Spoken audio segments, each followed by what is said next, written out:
मेरे प्यारे बहनों भाइयों, आप सभी को अभिनंदन जैन का प्यार भरा नमस्कार। दोस्तों, जैसा कि मैं आपको अपने लिखे हुए नावल भंवर में ज़िंदगी के एपिसोड्स या अध्याय आपको मैं ऑडियो और वीडियो के माध्यम से भेज रहा हूँ। उम्मीद करता हूँ आपको पसंद आ रहे होंगे। यदि आप ये मुझे बताएं कि हाँ, अच्छे लग रहे हैं तो मैं आगे भी भेजूँ। बहुत बहुत धन्यवाद। तो मैं शुरू कर रहा हूँ आज का अध्याय नंबर 7, वैराग्य का मार्ग। इसका शीर्षक है वैराग्य का मार्ग।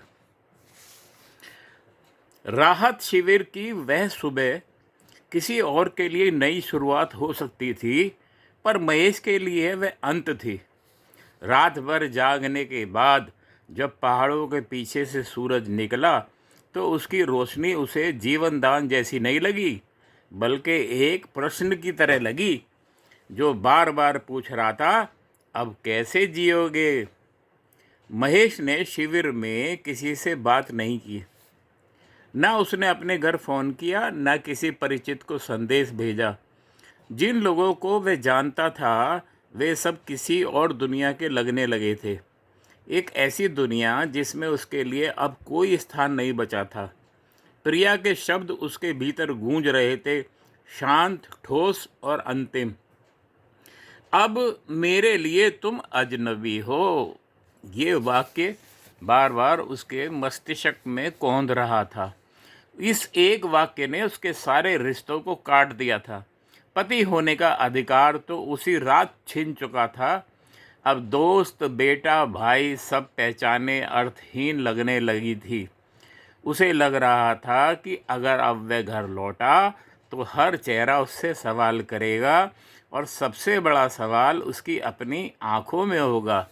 उसी समय सुबह बिना किसी को बताए वह देवप्रयाग से निकल पड़ा। न उसके पास कोई स्पष्ट मंजिल थी, न कोई योजना।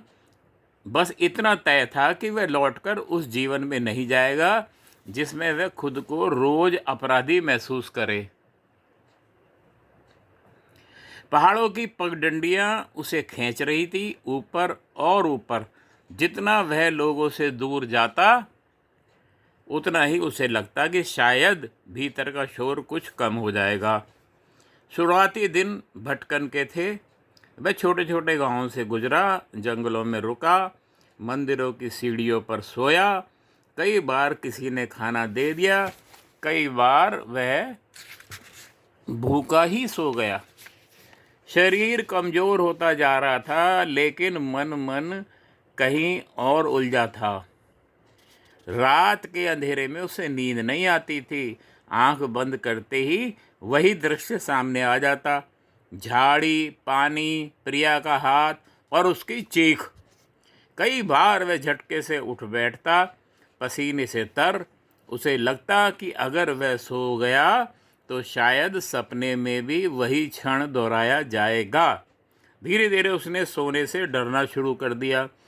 इन्हीं भटकनों के दौरान वह कुछ साधुओं से मिला। कोई उसे प्रसाद दे देता, कोई दो शब्द बोल देता। सब मोह है, सब माया है। पहले ये बातें उसे खोखली लगती थी। उसे लगता था कि ये लोग जीवन से भागकर शब्दों की ओट में छिप गए हैं। लेकिन समय के साथ उसे एहसास हुआ वह भी तो भाग ही रहा है। फर्क बस इतना था कि उसके पास छिपने का कोई नाम नहीं था। एक दिन वह एक वृद्ध साधु के पास बैठा।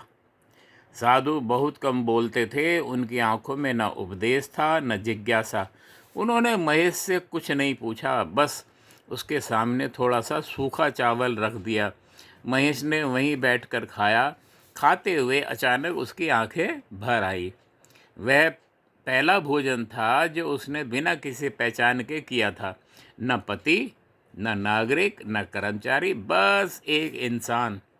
उस रात उसने पहली बार चैन से सांस ली। उसी क्षण उसके भीतर यह विचार जन्मा कि शायद यही मेरा रास्ता है। साधु बन जाना कोई अचानक लिया गया निर्णय नहीं था। वह धीरे धीरे भीतर पनपा। हर अपराध बोध के साथ, हर याद के साथ उसे लगने लगा कि सांसारिक जीवन में उसके लिए अब कोई प्रायश्चित संभव नहीं है। जो किया वह लौटाए नहीं जा सकता। कोई क्षमा उसे हल्का नहीं कर सकती थी। अगर कोई सज़ा थी तो उसे खुद चुनना होगा। उसने अपने कपड़े छोड़ दिए। शरीर पर सिर्फ एक साधारण चादर रह गई। बाल बढ़ने लगे, दाढ़ी फैलने लगी। उसने आईने में देखना छोड़ दिया, क्योंकि हर बार चेहरा देखने पर उसे वही आदमी दिखता था जो झाड़ी पर खड़ा था। कुछ समय बाद वह उसी क्षेत्र में लौट आया, देवप्रयाग के आसपास। यह कोई संयोग नहीं था। शायद उसका मन चाहता था कि वह उसी जगह रहे जहां उसने अपना सबसे बड़ा अपराध किया था। यह उसका निर्वासन था और उसका तीर्थ भी। उसने पहाड़ की चट्टान में बनी एक छोटी सी गुफा को अपना ठिकाना बनाया। गुफा में न कोई सुविधा थी, न आराम, बस पत्थर, नमी और ठंड। लेकिन उसे यही चाहिए था। आराम उसे खटकता था। दिन में वह भिक्षा मांगता, 2 रोटियां, थोड़ा चावल जो मिल जाए। कई बार लोग उसे देखकर दया से खाना दे देते थे, कई बार अनदेखा कर देते थे। हर अपमान उसे स्वीकार्य था। वह इसे अपने कर्मों का फल मानता था। रात को वह गुफा में बैठकर मंत्र नहीं जपता था, वह सिर्फ सोचता था। हर रात वह उसी प्रश्न से जूझता, अगर मैंने ये झटका ना दिया होता तो। और हर रात यही उत्तर आता, क्या? कि तब शायद तुम भी ना होते। यह द्वंद्व कभी ख़त्म नहीं होता था। न उसे मरने देता था, न जीने देता था। धीरे धीरे लोग उसे साधु मानने लगे। यात्रियों ने प्रणाम करना शुरू कर दिया। कुछ उसे महात्मा कहने लगे। हर बार जब कोई उसे आदर से देखता, उसका सिर झुक जाता। उसे लगता था कि वह इस सम्मान के योग्य नहीं है। अगर उन्हें सच पता होता, लेकिन उसने कभी किसी को सच नहीं बताया। यह उसका बोझ था, उसकी सज़ा थी।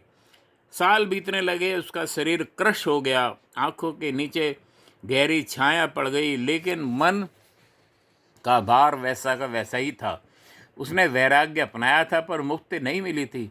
और शायद ये मुक्ति चाहता भी नहीं था, क्योंकि अगर वह मुक्त हो जाता तो प्रिया की स्मृति, उसकी आवाज़, उसका विश्वास सब व्यर्थ हो जाते, और यह वह कभी स्वीकार नहीं कर सकता था। गुफा में बैठा वह साधु, जिसे लोग आज महात्मा कहते हैं, असल में एक ऐसा आदमी है जो हर दिन उसी झाड़ी से लटका रहता है जहां उसने एक बार खुद को बचाया था और खुद को ही खो दिया था। और अजीब बात तो ये है कि आज भी वह उसी से जुड़ा हुआ है, जैसे टूटकर कुछ रिश्ते पूरी तरह छूटते नहीं। तो ये था हमारा अध्याय नंबर 7। उम्मीद करता हूँ आप इसे पढ़ेंगे और बड़ा रोचक है। और मैं आऊँगा अगले अध्याय 8 में कुछ दिन बाद। बहुत बहुत धन्यवाद आप सभी का। नमस्कार।